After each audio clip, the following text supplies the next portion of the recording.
So welcome to this edition of Beyond the Cards. I'm Allison DiNicola, and my special guest today, all the way in beautiful Scotland, is Anita Inverarity. And Anita is the creator, artist of the Universal Folk Oracle and the upcoming Universal Folk Tarot from US Games. So thank you for being here, Anita. It's a pleasure to meet you. Thank you. Thank you for asking me. Yeah, wonderful to have you. And so before we get into talking about your art and of course the decks and all of that, I'm going to just read a little bit of your background that came off of your website, and I understand sometimes we're like, what was on my website? I can't remember. I'm going to give you this little background on yourself. So Anita Inverarity is a full-time artist born in Aberdeen, Scotland, and currently living in rural Banffshire. Did I say that correctly? Yes, yeah. Not too bad for a Yankee, where she has a dedicated home gallery and studio. She lives with her partner, Philip McCloy, who has helped her to establish the Inverarity Gallery. Anita excelled in art in school, and after pursuing a variety of careers, she came back to art in her early 40s. We'll talk about that a little bit. And she has exhibited her work widely in the UK and overseas. That has included several juried exhibits in Scotland's national galleries and museums, including the Aberdeen Art Gallery, the Mafan, and the Moray Art Centre. And she also has done commissioned art for album covers and artworks that have been licensed to a wide variety of projects and outlets. And as I stated in the beginning, she is the artist creator of the Universal Folk Oracle, which came out in 2020. So, yeah. So tell us about how you got started. So you excelled in art in school, so you were always interested in art. Give us a little background. Yeah, I actually, I did a graphic design course from school, and that was in the mid-80s. So I did do a little bit like professionally for a while. It's funny because the year after I got my certificate, everything went computerized. So it changed, the landscape changed overnight. I was doing typesetting by hand and everything back then. Wow. Yeah. And then the college got computers in the next year, so the certificate really wasn't much use, although I did do some commercial screen printing and a little bit of graphic design work. It wasn't that creative, and I decided it wasn't for me. Although there was a little module of illustration, which was fantastic, and it kind of shaped what I do to this day, even back then, so long ago. So after that, I actually went and did a variety of careers and kept art as a constant, as a hobby, sort of running in the background. And I ended up founding a charity, like a childcare company that got really quite big. It was a voluntary sector organisation. I had quite a stressful job. And I got quite ill. I was diagnosed with ME when I founded that organisation, and I kind of kept going, I'm not managing very well to hold it together, until eventually that caught up with me, and I had to leave that job and think, what on earth am I going to do with my life? It was complete change for me. And I started drawing, while I was ill at home, I started drawing a lot more and showing my work online, which I'd never done before. And then that's when I decided that I would register as an artist and just try to do something with my art. And that very same year, actually, it was 2012, and that year was my first tarot card appeared for the deck that's about to come out. And I think I'd done about 3 cards that I thought, well, this is a deck starting, I think. Okay, I'll maybe do that when I retire or just plod away at it. And but that's the very same year US Games contacted me because they happened to see one of the cards online and asked if I would do a tarot deck for them. So I was just Amazing. blown away. That was Yeah. the first year that I'd, done anything with my art. So it was really quite an opportunity. Yeah, definitely. Well, it So sounds I like a also redirection from the universe, right? The huge, yeah, universe redirected you huge, from what you were doing to get back to your art. And so many of us have these, absolutely, experiences where the road is so windy. We don't quite know. Like we went over here and now we're over yeah. here, and this is all. But then when we come out, down the road, down the river, we're like, oh, I realize why all those things had to happen It's to all get for me a to this reason, point. isn't it? Yeah, definitely. There was definitely some fate happening there. And although, like, there was periods I was very, very ill and couldn't see, the good part of, life a lot of the time. It was difficult. I just had this constant of art coming back into my life, and it opened up so many opportunities for me. And like you say, it was meant to happen at that time. I don't think I think the timing was right as well. Yeah. And so I want to back up a little bit because you said Mm, you were, back to your art, maybe as a healing practice for yourself. That's kind of how it sounds to most me, right? definitely, yeah.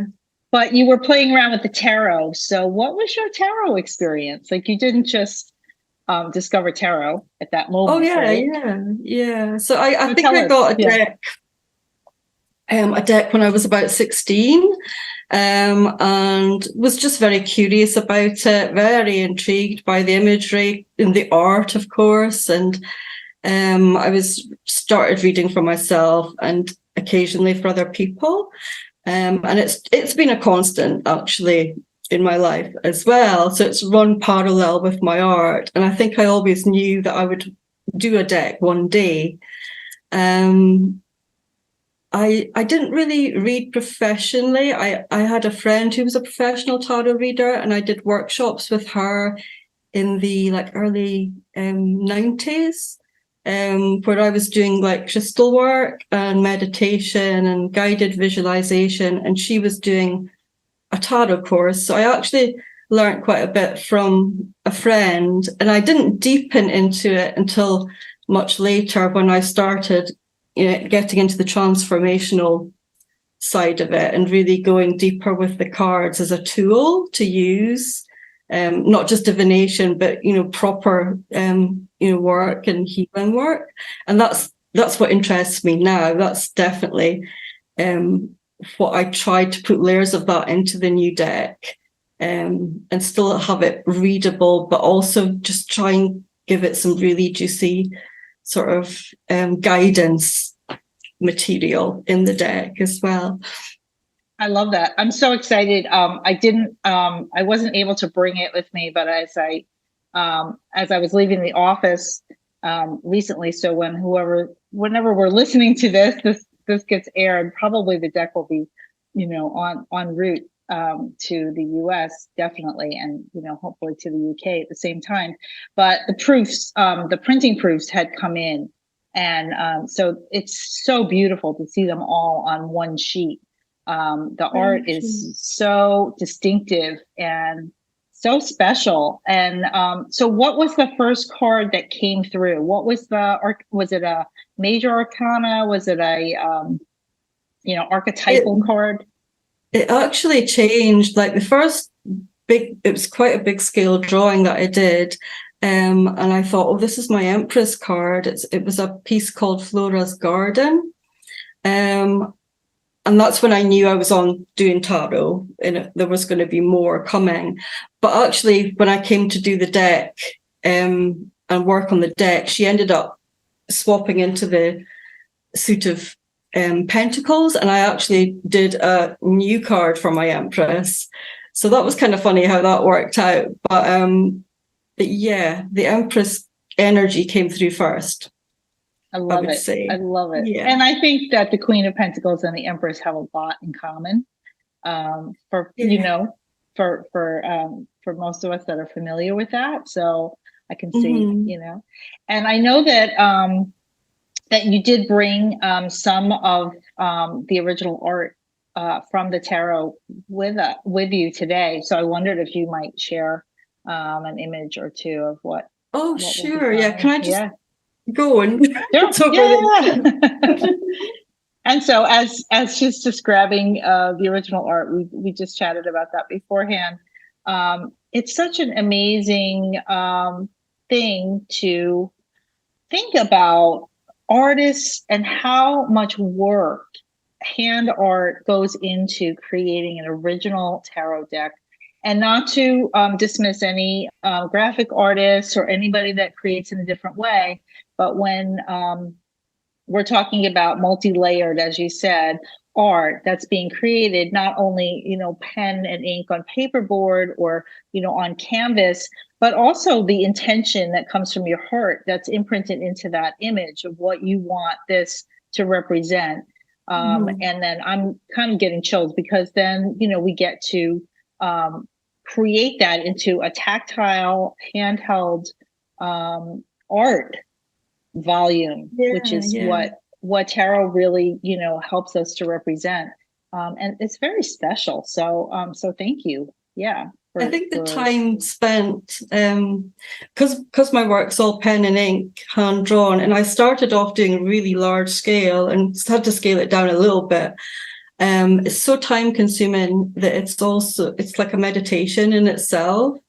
And I'm sure like your deck creators say that you kind of live the tarot when you make a deck. You each card, you really go through the energy of the card when you're creating it. And some of those ones were tough because they were so big and took a long time. You had to stay in the energy for quite a while as well. So yeah, like we don't want to be in the tower for a month. We don't have to be in there. We don't want to be in there for a month. The tower is actually first on the top of my pile here. Do you want to see that? Yes. Okay, I don't know if you can see that. Is the light okay? Yeah, maybe head back a little bit. It's a little bright. So if you pull back away, aha. Okay. Amazing. So there's a girl lying down on the bottom there. I'm not sure if it's showing up so well. And she's holding a cross, and the tower is kind of tumbling down on her. But most of the cards, even these ones, they have some sort of escape route. There's a bridge with water where you know that energy is going to pass. And I made sure that all of the cards had a kind of transformation that people could work through. Even from the tower, say. I love that. Which I think was important. Yeah. And I don't think any of the cards are negative. They're difficult, but they're not negative to me. I think that's a good way to describe it, right? It's like this is part of our life process. So even though we don't maybe like to be in the challenges, that's how we grow, right? That's how we transform and transcend, where we have to go through the challenges. So amazing. How long did it take you to create this deck? How long was it actively working on it? Well, I started working on it in 2012 and I finished it, I think, about a year ago. I put the files in. So really it took a long time to do this one. But in between, I did the folk oracle, and that was existing work that I curated into like more of a guidance deck, and that was quite good fun because the process was reversed. I was looking at art I'd already drawn and remembering and pulling out the meanings from things I'd already done. It was quite a nice process, actually. So that's what I did while I was waiting for this one to come out. I love it. And so I love the Universal Folk. I don't have my deck here, but I know you have your deck. So if you could just show, maybe just pop up the box. And then we did pull a card for this. We did, episode. Okay. Try to find the box cover if you have it. Yeah, there's the cover for it there. It's just so sweet. And I just love your style. it's a little bright closer. Yeah. So I just love your style of art, and it's kind of, a mixture of folk art and Art Nouveau, and everything is all, it's just a very unique style that you have. So it's, once you see it, people know that's you. That's like your signature, right? Yeah, there's a bit of an art language, but it does pull in all of the things that I like. The folk patterns, definitely. I call them universal folk because it's the patterns I feel that are like everywhere and nowhere. Kind of wanted it to be like just a kind of soup of like something that was individual and not too cultural or anything like that.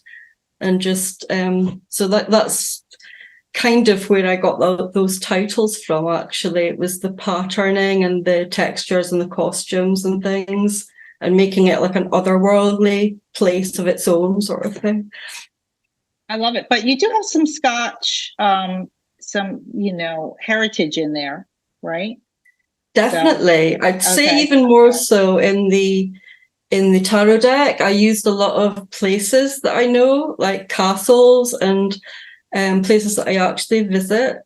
So they show up in the tarot quite a lot, possibly in the oracle as well. Okay. Yeah. And then there is some cultural and mythical references that I've woven into both of them. Not I wasn't going for making a mythical deck, but that's part of my art language as well.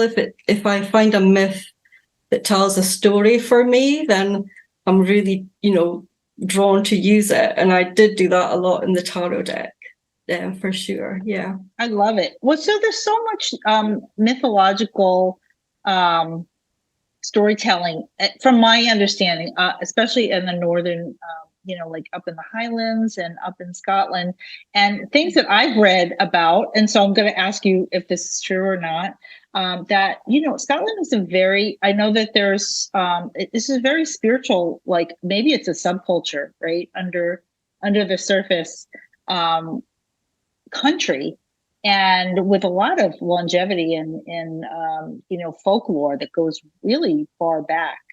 And so I've read a lot of different stories and different kinds of myth that have tied into not only, everybody knows the Loch Ness Monster. I was just thinking about the Loch Ness Monster. I don't know why the other day I was thinking about that.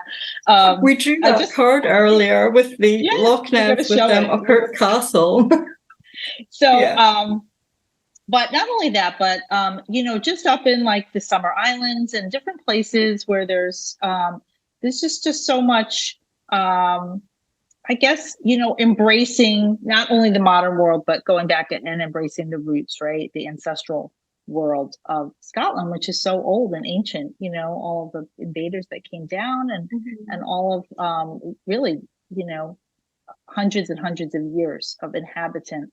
So, I'm in the northeast, so that like we have the highest concentration of standing stones and recumbent stones in the world. So that's where I am. You're tripping over them, it's really very special to like spend time with the stones. It's very atmospheric, definitely. You can feel the ancestors around. And so are those stones connected?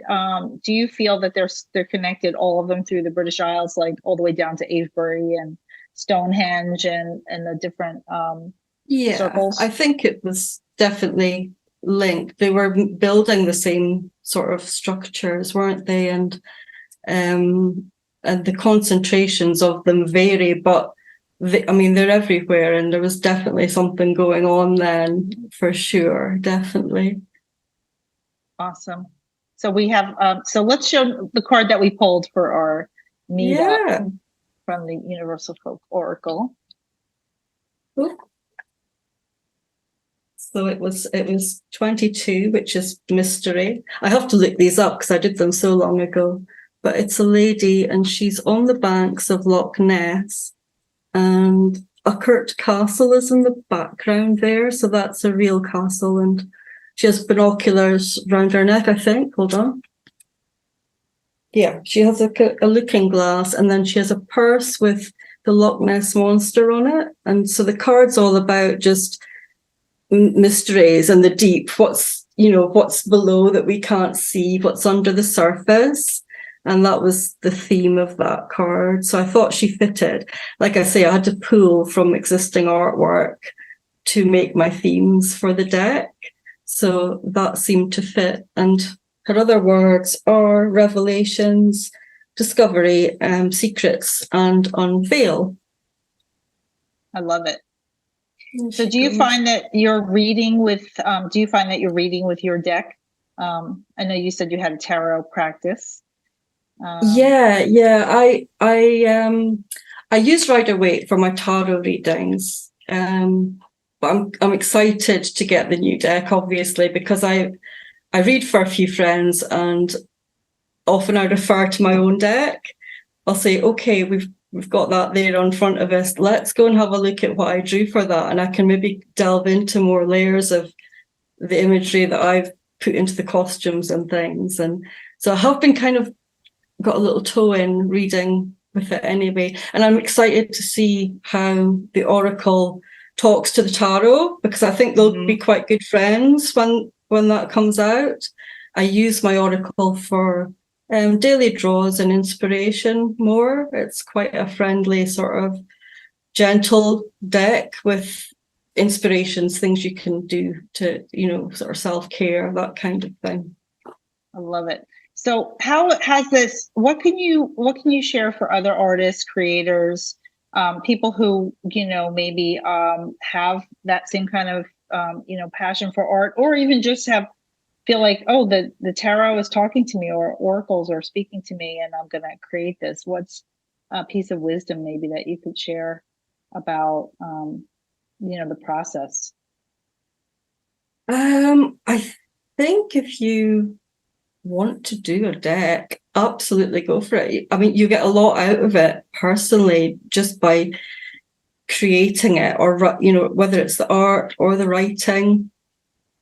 You're going to be doing a lot of work on yourself while you're doing that as well. So it's almost like two sides of it that you get. It's a really nice process, and if you're drawn to do it, I would say definitely go for it. Don't think about the end result. Just start doing it and working on it, and then see what happens. And there's so many routes to getting your work out there now as well. That if you want to do that at the end, then that's going to happen for you as well, definitely. Mm-hmm. I love it. One of my teachers would always say, all healing is self-healing. So it's like, when you engage in, your work, you're always like, working on yourself at the same time, or, your own process. And through that process, that's how you're, sending that. I always see them all as like healing work that we're sending out into the world. Yeah, right? Yeah, definitely. If you're working on yourself, you're working for everyone else. Yeah. That's part of it, the energy you're putting out there. Yeah, definitely how I see it as well. Mm-hmm. Awesome. So I'm going to wrap up by asking you if there's some superpower that you have, or some special thing that you love that people don't necessarily know about you, that you'd be willing to share with the audience. I don't know if I've got a superpower. I hadn't actually thought about it. I was supposed to be thinking about that. Gosh, I think I've always both of my decks have like a crystal healing element, and I've always, before I worked with crystals, I knew that I could touch something and feel energy from it, like object wise.